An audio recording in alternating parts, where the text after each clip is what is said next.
हम सभी व्यक्ति को अपना काम बड़ी निष्ठा और निस्वार्थ भावना से करनी चाहिए।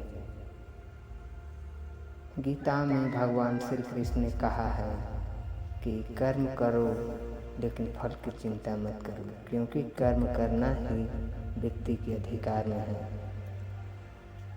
उसका फल नहीं। कई बार हम परिस्थितियों के कारण या फिर भावनाओं में बहकर कुछ ऐसे फैसले ले लेते हैं, कर देते हैं, जिससे हमारा कर्म प्रभावित होता है। आपको कर्म क्यों करना चाहिए? भगवान शिव और किसान की कथा।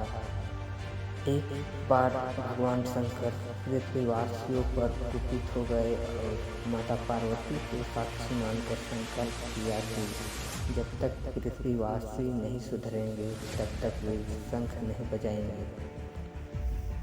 महादेव जानते थे कि शंकर भगवान शंख बजाएंगे तभी बरसात होगी। इससे घोर अकाल पड़ गया।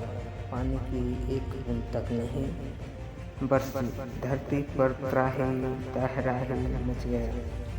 ऐसे में एक दिन भगवान शंकर पार्वती आकाश में विचरण कर रहे थे तो उन्होंने एक अजीब दृश्य देखा कि एक किसान भरी दोपहरी में चिलचिलाती धूप में खेत की जुताई कर रहा है।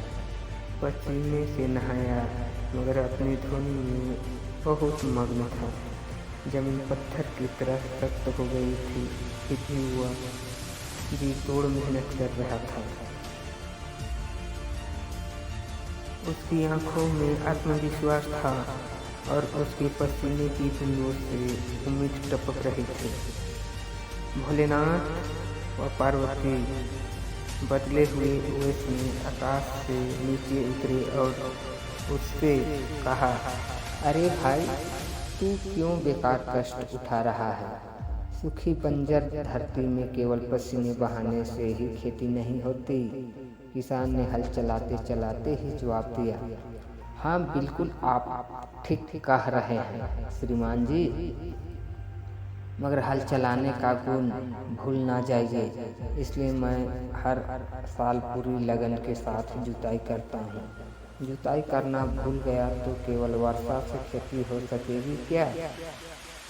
मेहनत का अपना ही परम आनंद है। मैं लोग के लिए खेती नहीं करता। किसान की बात सुनकर महादेव को भी लगा कि मैं भी तो परम आनंद की अनुभूति के लिए ही शंख बजाता हूँ।